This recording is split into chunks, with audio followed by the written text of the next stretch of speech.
Alright. Hello, Internet, I'm Dan. And I'm Chaz. Start over. Hello, Internet, I'm Dan. And I'm Chaz. And this is Wine is Serious Business, episode 143, correct? Okay. Yeah. We're back with a couple of Pinots. Last couple shows, we've drank some other stuff. We did, what, Riesling and Rosé from Brooks, and then some Kirkland wines, and now we're back to our bread and butter Oregon Pinot. So. Yeah. And two that we both kind of been excited to try. These are right around the $20 price point. You know, which is exciting if you can find good stuff in that range. We're going to start it out with the Solena Grande Cuve. This is 2010 also, yes, right? Yeah, great. 2010s. Yeah, Grande Cuve. Willamette Valley bottling, made by Laurent Montelou. Mm-hmm. All right. And Solena's kind of a big name. Like I know they've been around the valley for a long time, and the winemaker does some consulting for a number of different people. But just through the way things have played out, it's not something that Chaz and I have ever really gotten too tied into. So Absolutely. We're not terribly familiar with it. But I hear good things from some people, and definitely excited to try it out regularly. So. All right, let's check it out. It smells wonderful. Right when we got into these just to see if they were corked or not, I was telling Chaz, I'm like, man, I didn't even know I was in the mood for Pinot Noir tonight. But as soon as I smell these in the glass, I'm like, oh man, that's what I'm looking for. That's good stuff, yeah.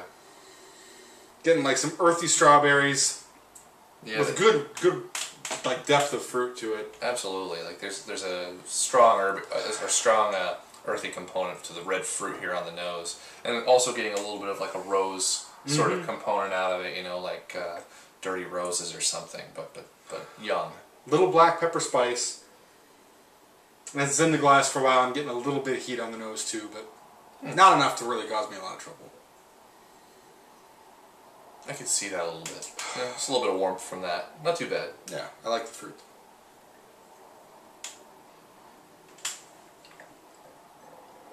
It settles real nicely on the palate.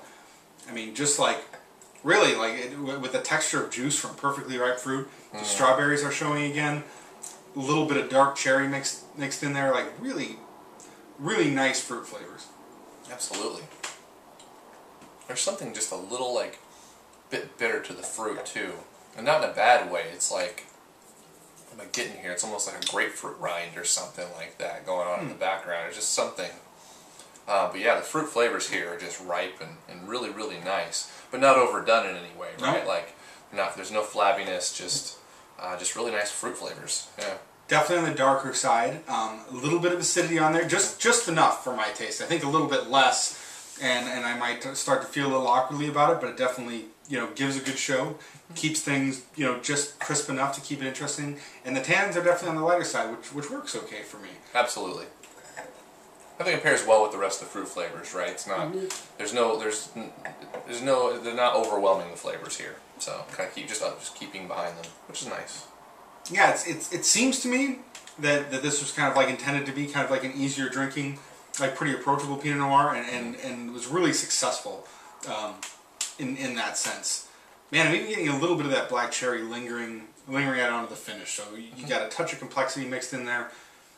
Really happy with it. I'm gonna go 89 points, I guess. Yeah, like while there's a couple things I feel a little awkwardly about, like the quality of the fruit flavor and that texture on contact, I'm really enjoying. Right. For me, I'm gonna go a little bit less, 88 points. I like the way the nose comes together, but the palate, there's just something going on there, and I can't stick it to it. It's like, I mean, it's really nice. It's good. This is really good wine, but there's just like, it's either like a green stemming component there. There's just something that's providing just a little bit of bitterness in the background for me. And I can't really put my finger on it today, but man, the rest of the wine is absolutely beautiful. So good stuff. And at the price point, totally worth checking out. Like, definitely. No, wouldn't hesitate to buy it.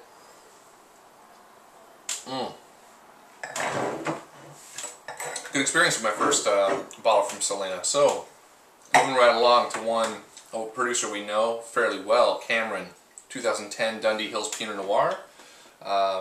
We like their Chardonnay and all their Pinots quite a bit. We haven't done this one on the show in a long time. Yep, but we got a lot of respect for them. This is probably one of the top wineries we hear from people like, you guys need to try more of their stuff on the show. Like, you need to get into that more often. And some of the top ones that we're excited about, you know, the $50 price point, we don't get in there too often. I think it's the last Pinot we did from them. Was their Abbey Ridge 2008, which was like a $48 bottle of Pinot or something. But his entry level stuff, man, when it's on, it's really on. And you know, been dry farming, like no irrigation for a long time. Great vineyard sites up in the Dundee Hills, which you know both Chaz and I love. And really cool to see, despite having, you know, a very well respected name, a long history of making wine, that his entry level stuff is still in the $20 price range. It's so good. Yeah, Chardonnay is like, can bring tears to your eyes on good vintages. It's just so good. I mean, surprisingly, right? Yeah, no, it's on point. So always excited to check in on what this is going. So this is the 2010 Dundee Hills designate. They do have I believe a Willamette Valley designate as well. So this is like a little step up. Okay, how much was this? Right around 20 again. Okay. Also, maybe like 22 or something like that, but right in that range. Touch of Oregon funk on there, right? Yeah. A little bit of that wood on the forest floor. More like really ripe raspberries. Just a hint of campfire to it too, like just a hint of charred wood. You're dead on. Yeah. But a good combination of flavor here, though. Like just totally what you love in Oregon Pinot, right? It's got that funky, sort of funky flavor over like a whole bouquet of red fruits. Man, great complexity on the nose, man. A lot of the stuff that in general you love about Pinot Noir is coming through on the nose in this glass, right? It's cool stuff.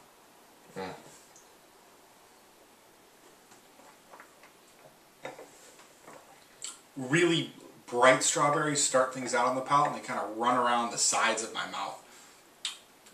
Pure fruit. Yeah, pure fruit and like a load of acidity. Yeah. But really good acidity. You know, you guys know me as someone who has a hard time with lots and lots of acidity. This is very full acidity, but it's paired really well to the fruit flavors here, right? Like it's almost like you bit into the fruit, and the acidity is provided by the fruit, not something secondary.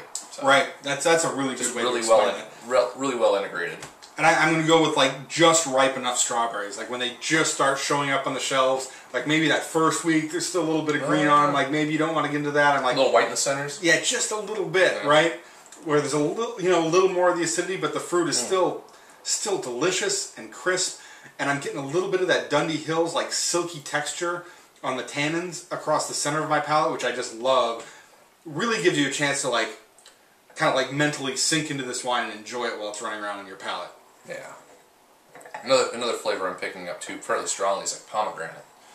Mouthful of pomegranate seeds on this too. Like it's just, and I like that. Yeah. This is awesome. It's good wine. The acidity and the fruit last really nicely on the palate. The tannins again are just barely there, much less than I don't think I noticed them at all.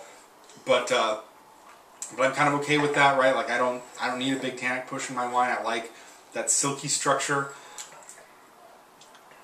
The complexity and texture of this wine is such that you could tell me this was $40-some a bottle, and I wouldn't even bat an eye at you to say you were lying to me. Like this tastes like wine that's double the price. Easily. Yeah. I've had wines that were $40 a bottle that tasted not as good as this. So wonderful. I mean, wow. On the higher end of acidity levels for me, but like I said, just so well done and so well put together and integrated. 90 plus for me. Yeah, and 91 for me. I think I should go 91. Man, I'll agree with you on this that. This is just excellent, and at the price point, it's really a steal. Good. I think I'm trying to like run through my mind of what I've tasted from 2010, but like off the cuff without doing like an exhaustive search. You know, this is amongst the best QPR values of the vintage. Oh, absolutely. That I've tasted. If you're saying it's around $20, yeah, no question. You know what? We're going to take a cut right now. I'm going to go online and verify for that. We're getting excited. All right, I'm back from their website. The suggested retail price is $26, so a little higher than I was saying. But that also means people who are discounting it, you're probably still going to be getting it maybe around like 22, 23. And that still doesn't change my assessment much at all. I still think even if you're paying like the full 26, QPR on this is rock solid, fantastic wine if you get a chance to check it out. And not something I would be afraid to age at all, based on the structure and just the intensity of flavor here is just Not awesome. even a bit. Yeah. Yep, not even awesome. Yeah, that's 91 points for sure. great stuff. So two good wines at good price points tonight. I'm really happy about this show.